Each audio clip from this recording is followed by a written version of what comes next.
Selon l'Organisation des Nations Unies, l'excès de vitesse contribue de 1/3 à tous les accidents de la route.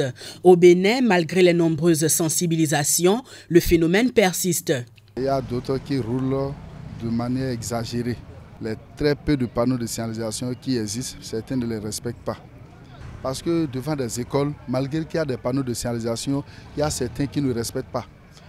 Si c'est un véhicule, il y a des gens qui sont à 80, à 90, même à fois 100. Hein.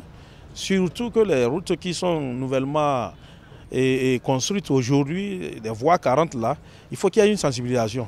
Sensibilisation sur les effets néfastes de la vitesse qui sont entre autres la diminution de l'adhérence des pneus sur la chaussée, l'augmentation de l'usure du véhicule et la consommation de carburant.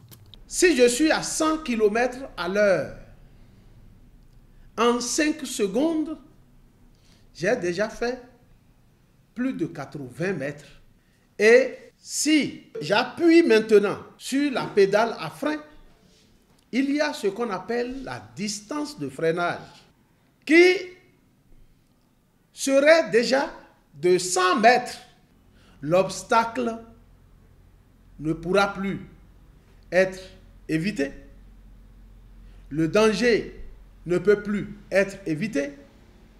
La maîtrise du volant n'est plus évidente et le drame arrive.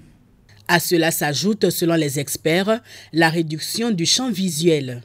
Ma sécurité dépend de la vitesse à laquelle je roule. En agglomération, les textes prescrivent que personne ne doit rouler au-delà de 50 km à l'heure. Ça veut dire que je dois rouler soit à 30 km à l'heure, soit même en moins, selon que la route est encombrée ou non. Les usagers de la route sont donc invités à changer de comportement car selon le Centre national de sécurité routière, si vous ne tuez pas l'excès de vitesse, c'est l'excès de vitesse qui vous tuera.